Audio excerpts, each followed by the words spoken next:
sack you. Let me know when you're ready. We're good on my end. Okay, we've got Coach Elko here. Coach, why don't you open us up with an opening statement? Yeah, thanks for coming out. Obviously, media day today, and that's always usually a sign of two things. One, the opener is getting closer and closer, and two, you're in the middle of the grind of camp, and that's exactly where we are, I think.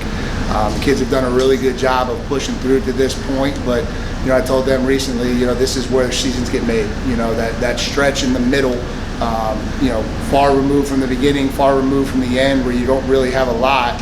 You got to find what you have inside of yourself, and I think that's what our team is going through right now. I think they are starting to form those bonds that will build what the 2023 football team becomes. And so happy with where we are, happy with the progress we're making. Obviously, we still got a lot of work to do to get where we want to go to start the season, but excited with where we are. And so with that, I'll open it up to questions. What is that work, Coach, that you said you have that's left for you guys to do to get to that point where you want to be once the season opens? What's left on the bone? Yeah, I tell people this. It's like building a house. There's a move-in day, and if you build the house the right way, it's not done until the day you move in. And so it starts with the foundation, and you kind of build that through the off season. And now, there's so many details that go into being a successful football team, whether that's, precision in the pass game, whether that's third down defense, whether that's tightening up a little bit what we're doing in our 2-minute offensive stuff. There's so many different areas right now that we're just going through and making sure everything is tightened up, and it's getting the kids comfortable executing. We've talked a lot this camp about executing in those critical moments. We know the way this season's going to play out. We're probably going to be in a lot of close games. We're probably going to be in a lot of fourth quarter games. We're going to probably be in a lot of games that come down to a handful of plays, and trying to put them into those types of situations and just tighten up how we execute in those areas. Mike, if you're going to be in a lot of close games, you're going to need good special teams play. We're talking about offense and defense. We haven't talked about special teams. You talk about special teams, I'm particularly interested in who takes over Brevin Decker as his long snapper and how the place kicking comes. You've essentially got 2 incumbent place kickers. How that's playing out, but just in general, talk about your special teams. Yeah, so obviously the old guy in the group is Porter Wilson, and really happy with him. I think he's punting the ball at a really, really high level right now, and so I think he's doing what we would hope. He's elevated his game. I think he's been a lot more consistent with his ball placement and his hang time, which is what we've challenged him to do, and so happy with where he's at. Todd Polino's having a phenomenal camp. We were able to reward him at the beginning of camp with a scholarship, and that was certainly something that he's earned and deserves. And so he's been, spot on. We put ourselves in a lot of end of game, need a field goal to win it, need a field goal to tie it type situations, and he's been phenomenal. Charlie, when we get into the kickoff game, I think is a weapon. I think his ability to kick the ball through the end zone. I think he did it at a 70% clip last year, and I think he's doing it at an even higher clip so far through camp. And then the long snappers, a battle between Curtis Cooper and Casey Donahue. And, I think it's a little bit back and forth. We feel like both of them are capable of stepping in. We're going to let it kind of play out through the final scrimmage and kind of see where it goes from there. But I do not worry about it. We haven't had an issue with snaps. It's not been a problem no matter who's back there. We've been pretty good this camp. Can you talk about your returners? Yeah, so we have, I feel like we have 2 in each spot. I think, obviously Jalen Calhoun has been our punt returner and probably will start the season that way. But when Samir Higgins was called to do so, he obviously stepped up and had a huge game last year against Georgia Tech. And then, Jalen Stinson has been the kick returner for a while here, but Terry Moore is a really talented player with the ball in his hands, and so that competition is pretty fierce as well. And so, we feel like between those 4 guys, we've got some weapons back there. What's different about the preparation going into year 2 versus year 1? I mean, you came in last spring, last winter, and kind of had to meet all these guys. What's different about having a year under your belt? Yeah, I think it's just like where the foundation started. I think we had to do so much work laying the groundwork for just, where it begins. Where does it begin with calling a formation, how we call a formation, where do you go when we call a formation to, okay, now, all of that stuff is pretty routine, and so now I said this the other night, it's a lot more now about how to do things. Last year everything was about what to do. This is what this means, this is what this means. And you kind of have to gloss over some of the how in order to get ready for a season because it comes at you fast. Now it's all of the conversations about how. I know what route I'm running, how do I run it? I know what coverage I'm playing, how do I perfect my technique? It's that type of detail in year 2 that I think allows you to really elevate what the product looks like. And how does bringing back those veteran guys like Dwayne, like Jacob Monk, kind of help instill that culture with the younger guys too? Yeah, I think it just makes that even higher, right? Because I think there'll be a year at some point where we go into a new year with a bunch of new players, and you got to get back to a little bit more of the what. You know what I mean? And that's what the young guys go through in the program, right? They're all still trying to figure out what does that signal mean? What am I supposed to do? When you have veterans who not only now are comfortable with our system, but also have played a lot of football, you're able to just get to graduate level football conversations a lot faster and a lot quicker.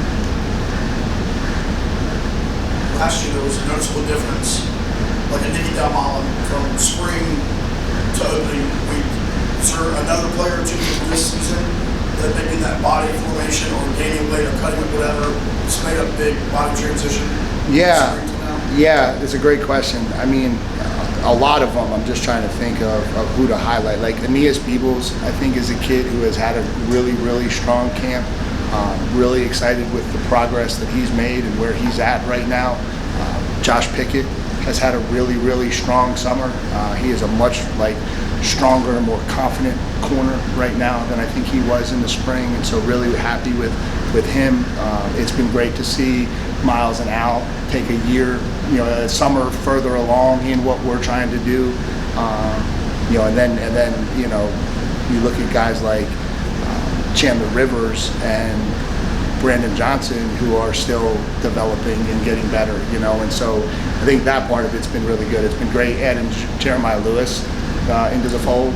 Terry Moore is a much better player than he was in the spring. This conversation could go for a long time, but I tell people this: if we're doing our job, it should apply to a lot of people who's getting better. So yeah, I'm happy with that. I know you mentioned the importance of finishing the red zone this year and drilling that in early on in the fall. How do you assess that before you get to it? How do you practice it and see where that is so far? Yeah, assess it's always the challenge. That's always the challenge you have in college football, because you don't get to go against anyone else. And so you're constantly going against yourself, and so what that actually looks like against other opponents is always the big loose end in this whole thing. But I think what you're assessing is you're assessing how we're competing in those areas, how we're executing, how our kids are functioning in those areas, and I think that is continuing to improve. And so we're putting them down there a lot. We're putting them in those areas of the field a lot, and asking them to kind of continue to grow and develop down there. You talk about the foundation being more solid now that you're in your second year, but I'm curious to know how much easier is it to explain that foundation and get the new kids that are coming into your program, getting them to understand, and how much more receptive are they to it, knowing the success that came off of what happened in year 1? Yeah, I think it's probably a double-edged sword for the new kids. I think last year maybe the starting point was a little bit lower, so it was easier for the new kids to get up to speed, because I don't think the speed was where we wanted it to be when we started.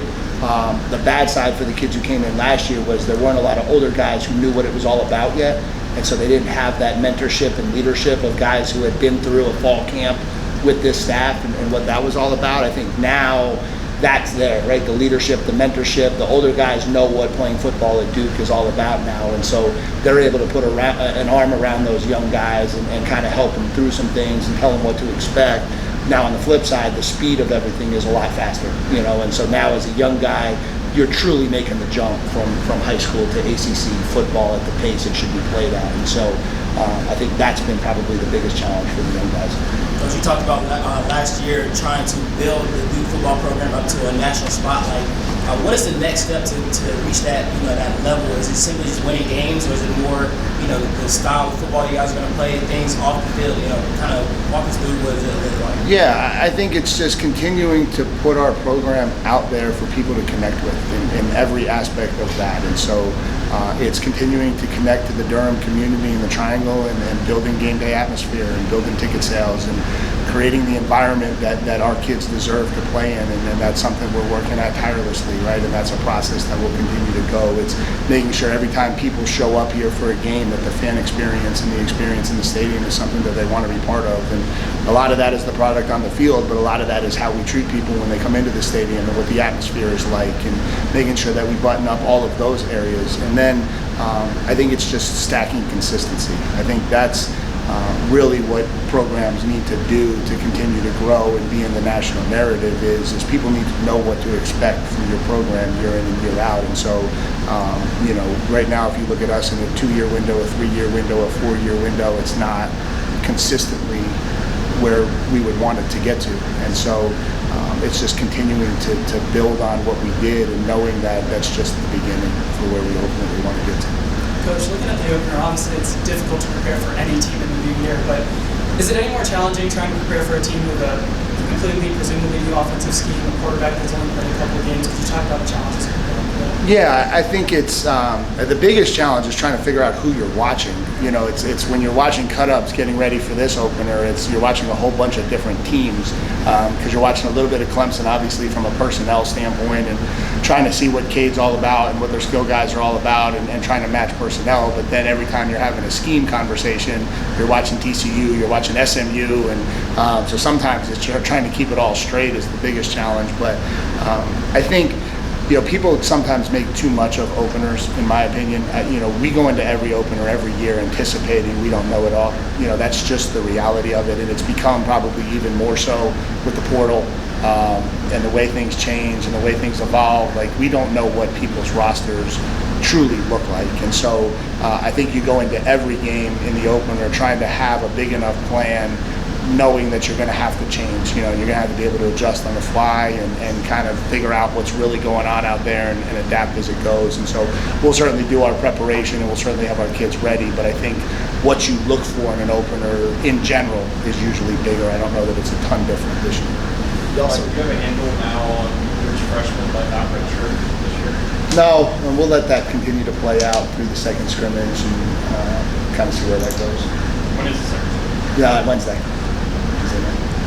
Y'all have a lot of really talented, really well-coached teams in the roster this year: Florida State, Clemson, Notre Dame.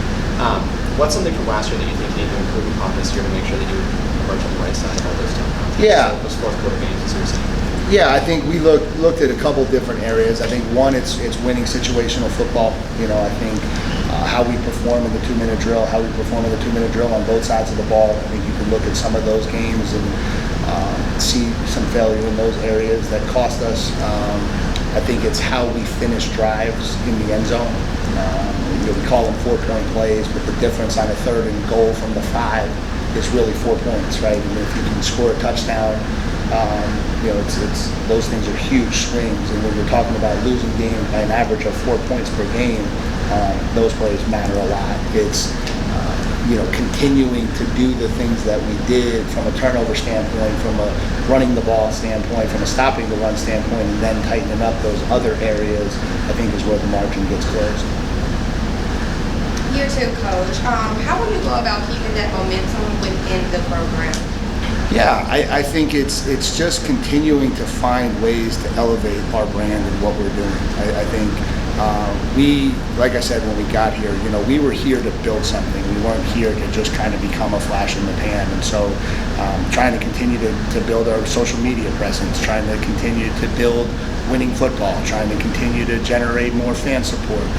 I think all of that stuff, we don't look at anything as being even close to finish. Everything we look at internally is we're just getting started. And there's this, obviously, a perception off of what last year was and how we did and how successful it was, that maybe something has really happened. But I tell everybody I talk to about this program, we're still a startup company. That's really what we are. We're a startup company that's just getting going, and hopefully success is linear. It usually isn't in startup companies, but that's who we are, and we're trying to build every aspect of this thing every day. I know it's only been a week, but how has the receiver room handled Eli's injury, and have you seen people start to kind of fill that void? Yeah. I think those things are more, in my opinion, about Eli than they are about Duke football. Injuries happen, and from a football standpoint, we've got to overcome them. I mean, that's always been our mantra. We've never blinked when we've missed guys or guys were lost. What you feel for is Eli. You feel for Eli and the fact that he worked as hard as he did. He's going to miss the majority, if not all, of his senior season. And that's really, to me, more what the focus is, to be honest.